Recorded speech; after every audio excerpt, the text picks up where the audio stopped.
2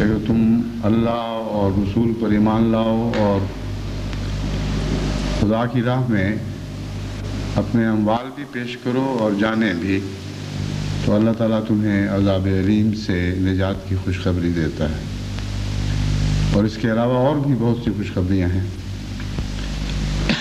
اس ضمن میں مالی قربانی کا ذکر تو میں پہلے کر چکا ہوں۔ اب میں نہایت اختصاص کے ساتھ یہ بتانا چاہتا ہوں کہ اللہ تعالیٰ کے فضل کے ساتھ جماعت کو انفس کی قربانی کا بھی بہت موقع میسر آیا ہے۔ انفس کی قربانی میں سے ایک تو وہ قربانی ہے جو پاکستان میں ایک لمبے عرصے سے مسلسل خدا کے حضور پیش کی جا رہی ہے۔ اس میں شہادتیں بھی شامل ہیں اور صالحیت کے اعلیٰ نمونے بھی داخل ہیں، اور بہت ہی لمبی کہانی ہے، اس کو میں یہاں نہیں چھیڑنا چاہتا۔ میں صرف یہ مختصر بتانا چاہتا ہوں کہ جن لوگوں کی ہمدردی میں جماعت مالی قربانی کر رہی ہے، ان کے لیے انفس کی قربانی اور محنت اور جہاد میں بھی مصروف ہے۔ چنانچہ ہندوستان میں جو حال ہی میں مسلمانوں کے خلاف فسادات برپا ہوئے، ان کے متعلق جہاں تک پاکستانی اخبارات کا تعلق ہے، صرف یہ خبریں دی جاتی ہیں کہ وہ کلیتاً مسلمان مارے گئے ہیں۔ حالانکہ یہ بات درست نہیں ہے۔ جب فسادات شروع ہو جائیں تو پھر دونوں طرف سے ایک خواہ دفاع میں ہو یا جارحانہ کارروائی کی جاتی ہے۔ تو مسلمانوں نے بھی بعض علاقوں میں اپنے جوابی حملے کیے اور اس کے نتیجے میں کچھ ہندوؤں کو بھی نقصان پہنچا، لیکن مسلمانوں اور ہندوؤں کے درمیان ایک بڑی نمایاں تمیز ہے، ایسا فرق خدا نے ظاہر فرمایا ہے جو ان علاقوں میں ایک فرقان کی حیثیت رکھتا ہے۔ مسلمانوں نے کسی عورت کی بے حرمتی نہیں کی، کسی مظلوم عورت سے زیادتی نہیں کی، لیکن ہندوؤں نے کثرت کے ساتھ مسلمانوں کی عزتیں لوٹی ہیں، اور بوسنیا میں جو سلوک بہت بڑے پیمانے پر مسلمانوں سے کیا گیا ہے، ایک حد تک بمبئی میں اور دوسرے ہندوستان کے علاقوں میں مسلمانوں سے کیا گیا۔ پر جماعت نے مظلوموں کی خدمت میں فوراً کارروائی کی اور مسلسل کارروائی کر رہی ہے۔ بمبئی میں باوجود اس کے کہ جماعت کی تعداد بہت چھوٹی ہے، چونکہ وہ علاقہ ایسا ہے جہاں مسلمانوں پر سب سے زیادہ ظلم ہوئے ہیں، اس لیے خصوصیت سے ہم نے چھوٹی تعداد کے باوجود اس علاقے کو خدمت کے لیے نمونہ بنایا، اور بڑے لمبے عرصے سے وہاں کے خدام، انصار اور لجنات خدمت کے کاموں میں مصروف ہیں، اور ہندو اور مسلمان میں فرق نہیں کرتے، مظلوم کی خدمت کر رہے ہیں۔ ایسے ہندو علاقوں میں بھی پہنچے جہاں خود ان کی جانوں کو خطرہ تھا، لیکن وہ جو گھر لٹے ہوئے تھے ان کو برتن لے کے دیے، جن کے پاس کپڑا نہیں تھا ان کو کپڑے دیے، کمبل کے ضرورت مندوں کو کمبل دیے گئے۔ اور اب ایک نیا پروگرام ہے جس کے تابع ہندوؤں کے علاقے میں بھی، لیکن زیادہ تر مسلمانوں کے علاقے میں جہاں بہت زیادہ مکان جلے ہیں، وہاں مکانوں کی تعمیر نو میں جماعت احمدیہ خدا کے فضل سے بھرپور حصہ لے رہی ہے، اور اس پر بہت زیادہ خرچ بھی آ رہا ہے۔ لیکن میں نے بمبئی کی جماعت کو یہ ہدایت کی ہے کہ خرچ کی پرواہ نہ کریں، نیک کاموں پر جو خرچ جماعت کرتی ہے وہ خدا تعالیٰ عطا فرماتا ہے، اور بظاہر ہماری جیبوں سے نکلتا ہے، لیکن حقیقت یہی ہے کہ حضرت مسیح موعود علیہ الصلوۃ والسلام نے اس خدمت کو مختصر الفاظ میں یوں بیان فرما دیا ہے: سب کچھ تیری عطا ہے، گھر سے تو کچھ نہ لائے۔ کیونکہ جیبوں میں جو پڑتا ہے وہ بھی خدا ہی کی عطا ہوتی ہے، اس لیے محض جاہل ہے وہ شخص جو سمجھتا ہے کہ میری جیب سے پیسہ نکلا ہے۔ اللہ تعالیٰ عطا فرماتا ہے تو توفیق ملتی ہے، اور توفیق دیتا ہے تو توفیق ملتی ہے۔ ورنہ ایسے ہیں جن کے پاس دولتوں کے پہاڑ ہیں، ان کو کوئی توفیق نہیں مل رہی کہ وہ غریب مسلمانوں کی خدمت کریں یا دکھتی ہوئی انسانیت کی خدمت کریں، خواہ وہ مسلمان ہو یا ہندو ہو یا سکھ ہو۔ تو اللہ کے فضل سے جو رپورٹیں مل رہی ہیں اس سے دل بہت راضی ہے کہ جماعت بمبئی نے واقعتاً خدمت کا حق ادا کیا۔ دیکھتے ہیں لوگوں کو اوڑھنے کے لیے کمبل، پہننے کے لیے کپڑے، کھانا پکانے کے لیے برتن، کھانے پینے کی اشیاء اور جنس کی سپلائی، نہانے دھونے کے لیے صابن اور دیگر ضروریات باہم پہنچائی جا رہی ہیں۔ پھر نقل مکانی کر کے دوسری جگہوں پر جانے والوں کو ٹکٹیں خرید کر دی جا رہی ہیں۔ 160 خاندانوں کو اب تک کھانا پکانے اور کھانے کے برتن دیے گئے ہیں۔ یہ ایک رپورٹ میں تھا، بعد میں پھر اور بھی اس میں شامل ہوتے گئے۔ ایک ہندو تنظیم سے تعارف حاصل کر کے ایک علاقے کے ہندو گھرانوں کو برتن، کپڑے وغیرہ پیش کیے گئے۔ چند روز قبل جماعت کو ایک ایسی جگہ کا علم ہوا جہاں ریلیف نہیں پہنچا تھا۔ جماعت نے فوری طور پر وہاں پہنچ کر وہاں انتظام کیا۔ 2 ہندو تنظیمیں ایسی تھیں جن کے ساتھ تعاون کے ساتھ جماعت نے بکثرت ہندوؤں میں کھانا پکانے کے برتن وغیرہ دیگر ضروری سامان مہیا کیے۔ اب جماعت یہ پروگرام بنا رہی ہے، یہ آخری پروگرام انہوں نے لکھا ہے کہ تعمیر نو شروع کر کے جلے ہوئے مکانوں کو رہائش کے قابل بنایا جائے۔ تو یہ خبر پہلے کی ہے، اسی وقت فیکس کے ذریعے ان کو میں نے اطلاع کر دی تھی کہ جو بھی بجٹ ہے منظور ہے، جو آئندہ بھی خرچ ہوگا انشاءاللہ جماعت مہیا کرے گی، آپ خدمت کرتے رہیں۔ اس کے علاوہ ایک کام خدمت کا جماعت نے یہ کیا ہے کہ جہاں نفرتوں کے نتیجے میں آگ بھڑک اٹھنے کے خطرات تھے، وہاں بروقت پر حکمت کارروائی کے ذریعے فسادوں سے علاقے کو محفوظ رکھا۔ اور یہ ایسا عمدہ کام تھا کہ ہندوستان کے بعض ٹیلی ویژن اسٹیشنوں پر بھی، ٹیلی ویژن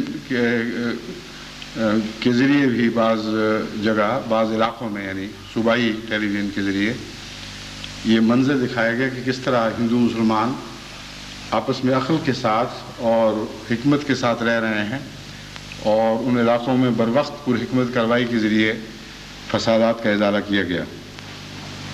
یو پی میں خاص طور پر جو راجستھان کا علاقہ ہے وہاں بھی، اور یو پی کے مختلف علاقوں میں جماعت نے بروقت مسلمان اور ہندو لیڈروں سے مل کر ان کو عقل دی، سمجھایا، اور خدا کے فضل سے وہاں ہر قسم کے خطرات ٹل گئے۔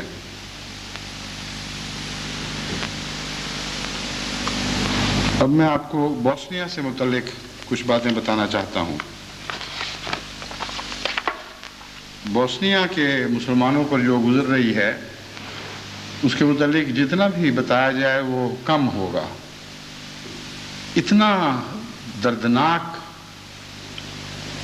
اتنا دلوں کو ہلا دینے والا ظلم وہاں توڑا گیا ہے کہ اس کے ذکر سے بھی انسان، یعنی میرے جیسا انسان تو کم سے کم لرز اٹھتا ہے اور توفیق نہیں پا سکتا کہ ذکر کرے۔ انسانی طاقت سے اس کا ذکر بڑھ کر ہے۔ بس جس دردناک عذاب کا ذکر کی نوعیت یہ ہو کہ ذکر کی طاقت سے بڑھ جائے، وہاں کیا ہوا ہوگا، کیا گزری ہوگی، اس کا آپ تصور بھی نہیں حقیقت میں کر سکتے۔ اس ضمن میں جو کارروائیاں کی جا رہی ہیں ان سلسلے میں ایک فوری کارروائی یہ ہے کہ بوسنیا سے ایک ٹیلی ویژن کا نمائندہ وفد کل سے یہاں آیا ہوا ہے، اور سویڈن کے کچھ نمائندے جو اس خدمت میں پیش ہیں وہ بھی یہاں پہنچے ہوئے ہیں۔ ان کے ذریعے ہمیں بہت سی ویڈیو کیسٹس ملی ہیں، اور وہ یہ بتا رہے تھے کہ وہ بیچارے بالکل اس معاملے میں بے بس ہیں۔ بہت تھوڑا ہے جو دنیا کے ٹیلی ویژن پہ دکھایا جاتا ہے، اور بوسنیا کی حکومت اس وقت جس قسم کے مختلف مسائل میں گھری ہوئی ہے، ان میں ایک بہت بڑا مسئلہ اقتصادی مسئلہ ہے۔ فوجیوں کو وردیاں تک لے کر دینے کے پیسے نہیں ہیں، ہتھیار خریدنے کے پیسے نہیں ہیں، ٹیلی ویژن کے ذریعے پروپیگنڈا تو یہ بات کی باتیں ہیں. تو انہوں نے درخواست کی کہ ہماری طرف سے جماعت احمدیہ یہ خدمت قبول کرے. میں نے ان کو بتایا کہ ہم تو پہلے ہی اللہ کے فضل سے یہ کر رہے ہیں، اور جہاں جہاں جماعت احمدیہ کے ٹیلی ویژن کے پروگرام دکھائے جا رہے ہیں، مثلاً خطبات میں بھی میں ذکر کرتا ہوں، اور ہر جگہ جماعت پھر آگے اپنے اخبارات وغیرہ کے ذریعے کوشش کرتی ہے کہ آپ کی دردناک کہانیوں سے دنیا کسی حد تک واقف ہو سکے.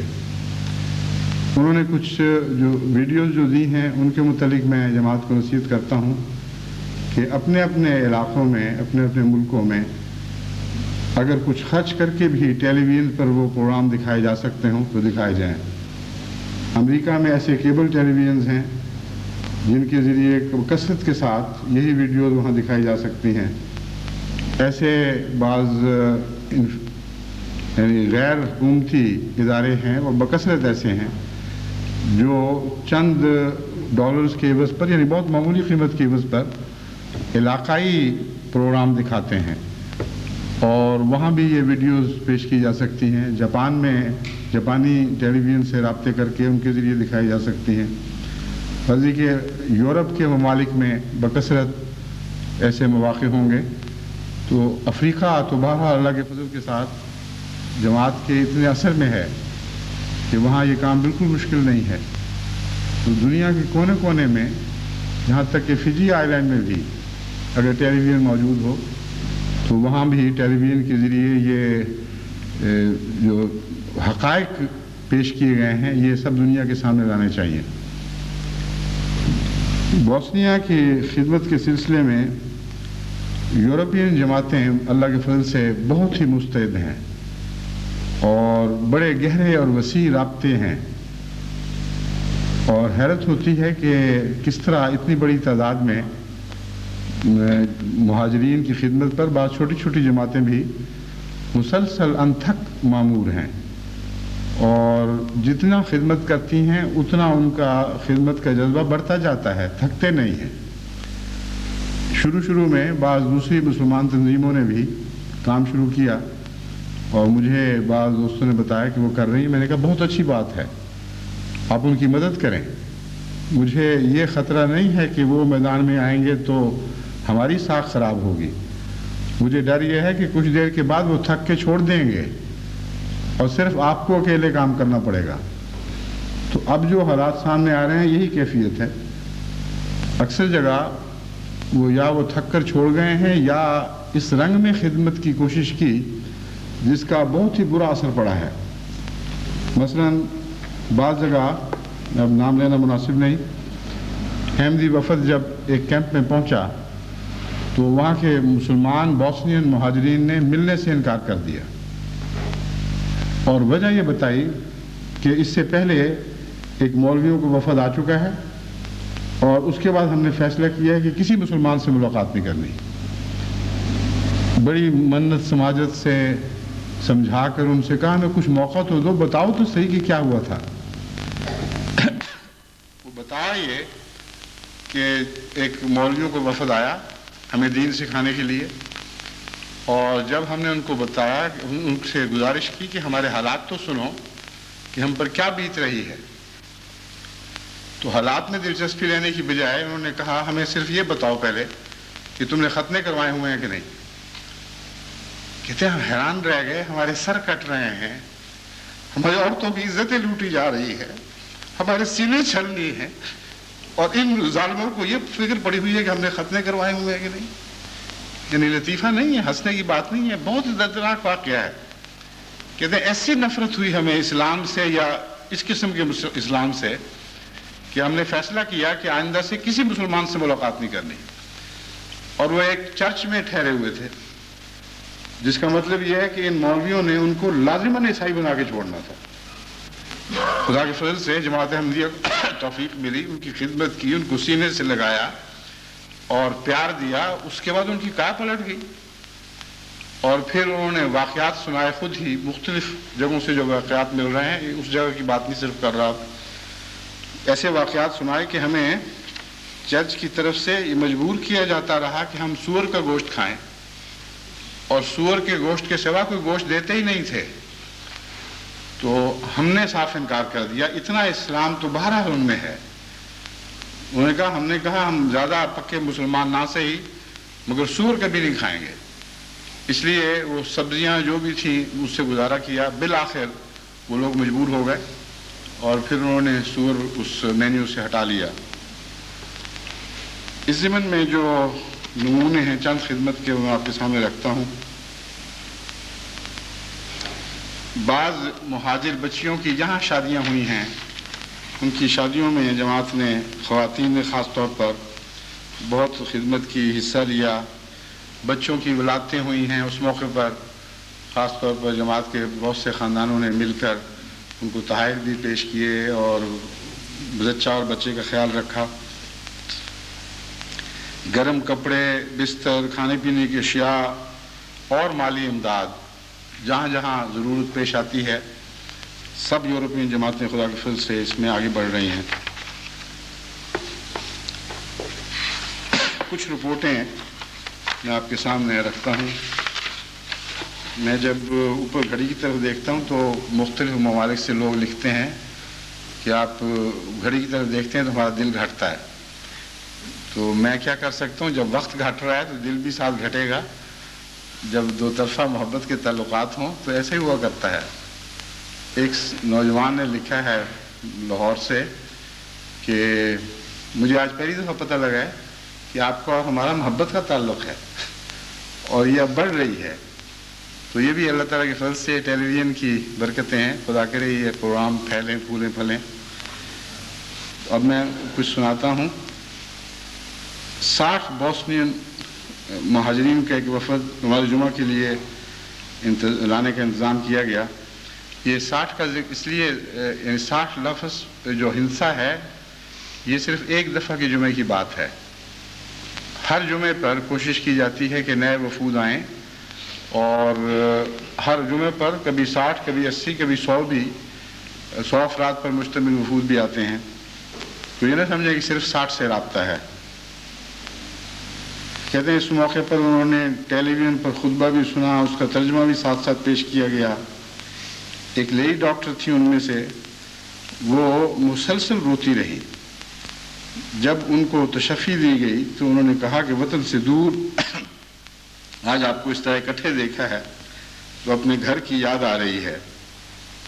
غنیمت ہے کہ آپ لوگ اس قدر پیار اور محبت سے سلوک کرنے والے ہمیں مل گئے. ایک خاتون لکھتی ہیں کہ ایک خاتون ملی، ان سے جب میں نے پیار کا سلوک کیا تو روتی رہیں اور اتنا روئیں کہ جس طرح بھی میں نے کوشش کی سمجھانے کی وہ ان کے آنسو نہیں تھمتے تھے. کہتی ہیں پھر میری چیخیں نکل گئی اور میں نے روتے روتے ان کو سینے سے لگا لیا. پھر ان کے آنسو تھمے، پھر ان کو میری فکر پڑی. تو بعض دفعہ غم کا مداوع غم سے ہی ہوتا ہے اور جتنا درد آپ ان کے لیے پیدا کریں گے اتنی ان کو راحت پہنچے گی. یہ لفظوں سے تسلی دینے کے وقت نہیں ہے، پیار اور محبت ان پر فدائے اٹھانے کے وقت ہیں. اللہ تعالیٰ جماعت کو توفیق بخشے. اس ضمن میں یہ تحریک کرتا ہوں کہ خصوصاً یورپ کی جماعتیں مواخات کا نظام قائم کریں اور بعض خاندانوں کو بعض خاندان اپنا لیں اور پھر صرف یہ نہ ہو کہ جب جماعتی نظام میں ان کے لیے اکٹھے ہونے کا کوئی بندوبست کیا جائے اسی موقع پر رابطے ہوں، بلکہ خاندان یہ ذمہ داری اٹھا لیں کہ فلاں خاندان ہمارا ہو گیا ہے. ان لوگوں کو محبت کی بہت کمی ہے. رہائش اور کھانے پینے کا انتظام تو یہاں ہو ہی رہا ہے جیسا بھی ہے، لیکن جس بات کو ترسے ہوئے ہیں بعض لوگوں کا سارا کا سارا خاندان کٹ گیا ہے. اکیلی عورت یا اکیلا مرد پہنچا ہوا ہے. بعض بچے ہیں جن کا کوئی بھی نہیں رہا. تو ضرورت ہے کہ انسانی ہمدردی سے ان کو سینے سے لگایا جائے.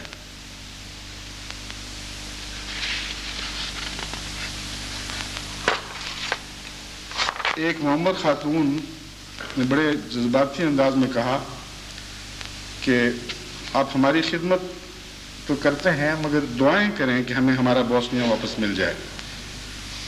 ہم سے اب